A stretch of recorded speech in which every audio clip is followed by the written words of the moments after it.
It was 4 in the afternoon. We were about to arrive at the cabin. Everything was ready. We had made the reservation a week in advance. We couldn't wait to get to that magical place that had been highly recommended to us. David, my boyfriend's best friend, was driving the car. The only sounds were the wind and the music of Black Sabbath playing. "Are you sure we're on the right track?"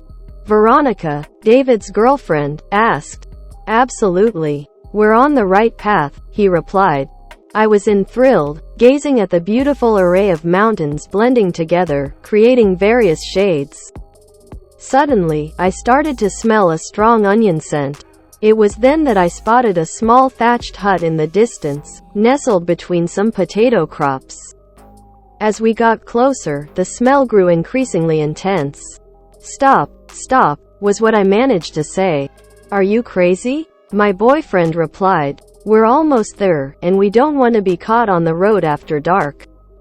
However, for some reason, I wanted us to stop.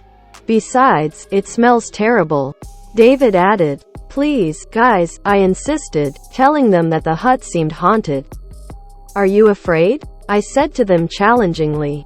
"Let's see what's there." It is said that places with a strong smell of garlic or onion are often inhabited by witches. They looked at me skeptically, but they went along with it and decided to stop the car.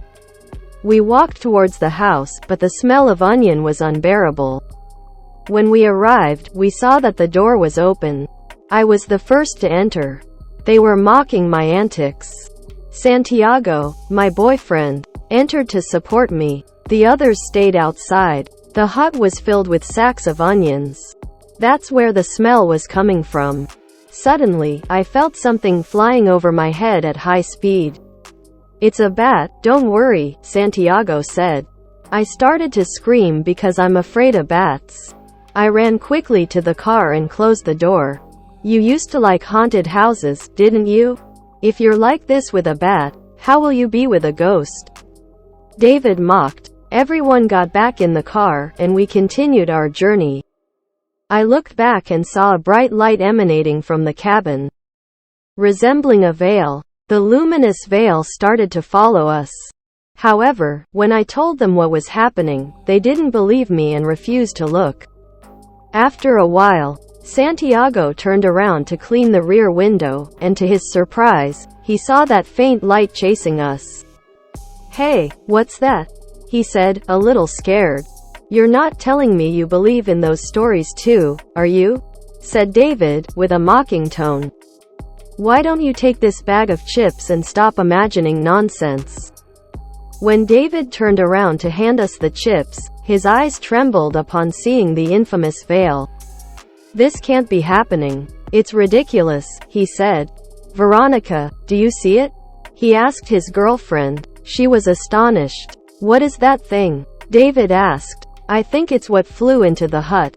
"It's not a bat," I said, somewhat bewildered, but at the same time relieved to see that I wasn't the only one seeing it. Sometimes the veil vanished, making us believe it was gone. But suddenly, it came back. And so, we continued the journey until we reached the cabin where we were going to stay. We took our luggage out of the trunk, looking around, but the light was no longer there. "Phew. We finally got rid of that thing," said Veronica. "The estate's butler helped us with the suitcases." "How was the trip?" he asked us. I told him that it went well, but that we got a fright. Everyone shot me a look of "don't say anything," but I couldn't hold back and I told the farmer what had happened to us. "Ah, miss. In this area, it's common to see those apparitions. You're not the only ones who have seen it. Several people have told me the same thing about the light. But don't pay any attention to it. There's nothing to be afraid of. So far, it hasn't done anything harmful." Once settled in, we headed down to the restaurant. We were starving as we hadn't had lunch. The house was beautiful and quiet. We spent 3 wonderful days amidst the countryside, the silence and the animals. We had fun like never before. I wanted to stay longer. But we had to return to the city on Sunday since we had to work the next day. Once on the road, while we were listening to music and singing, I stuck my head out of the window to cool off. And I saw it. The luminous veil was flying behind the car, although it wasn't shining as brightly because it was daytime. "You won't believe it," I exclaimed, looking at them in astonishment. "It's following us again." Everyone poked their heads out and saw it. That thing was dancing in the air, emitting a very faint light. "What are we going to do?" Veronica asked, frightened. "What if it's an evil spirit and it wants to harm us?" We all looked at each other in terror. "Let's just keep going as if nothing's happening. Maybe it'll get tired of following us if it sees we're not paying attention. Besides, if it were malicious, it would have done something by now," said Santiago. So, we continued the journey trying to put it out of our minds. However, memories of various paranormal experiences I had lived through my life came to my mind. I remembered the little girl, that imaginary friend I had when I was 6 years old, who always accompanied me with her blonde braids and pink dress. She was my confidant. She became so real that my parents and siblings had to pretend they could see her so I wouldn't get mad at them. Nevertheless, I stopped seeing her when we moved to another city. Could it be her who was following us? I wondered. Once in the city, I opened the door to my apartment feeling a bit nervous. I didn't want to be alone after that experience. I looked around, but there was nothing there. The veil had left us a while ago. I prepared some dinner and went to bed since I had to wake up early the next day. A few days went by, and everything returned to normal. We had already forgotten about that luminous presence. Until one day, while I was sleeping, I felt someone sitting down gently on my bed. I was alone since my sister had gone on a trip. The next day, I sensed that weight on my bed once again, and I panicked. However, I tried to distract myself by watching a movie on TV. When Margarita returned from her trip, she noticed that the Bible my mom had given her wasn't on the bedside table where she always kept it. "Valentina, did you take Mom's Bible?" she asked me. I replied that I hadn't taken it. She asked if anyone had come to the apartment during those days, but nobody had come because I was busy writing articles for the magazine's deadline. Suddenly, I remembered the luminous veil and told her what had been happening. I also mentioned that for 2 days, I had felt someone sitting on my bed when I lay down. My sister panicked as she believed in paranormal things. That afternoon, after sharing the story, Margarita went to take something out of her bedside table and saw the Bible in its usual place. "Are you trying to scare me?" "Well, you won't succeed," she said, a bit annoyed. "What are you talking about?" She pointed to the Bible and told me that it was probably one of my pranks. I swear I didn't put it there or take it either.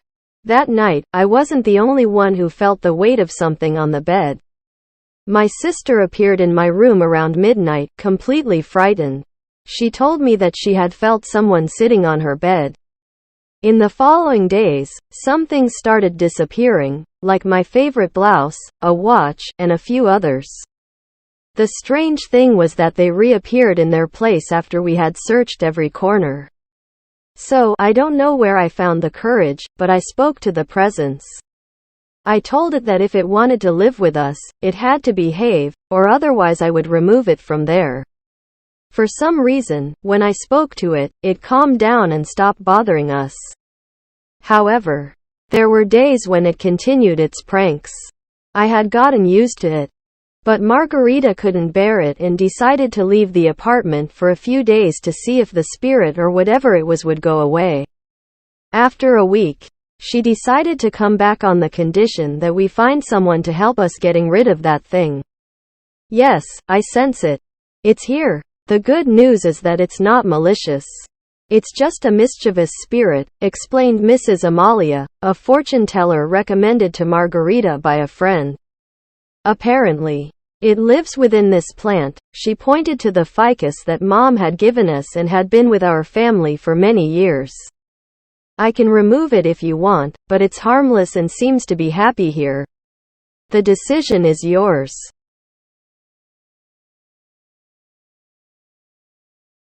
Please remove it. I don't want to live here with that, my sister said.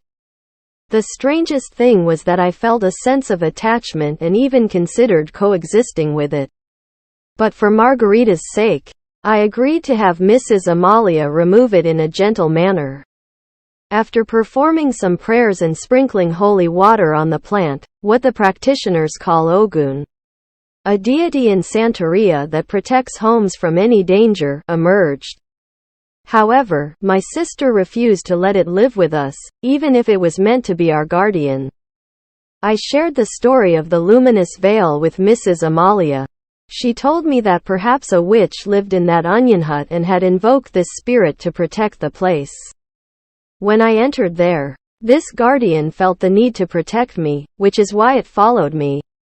When the presence was removed from the plant, the fortune teller took it with her to her house, as she believed it brought good luck.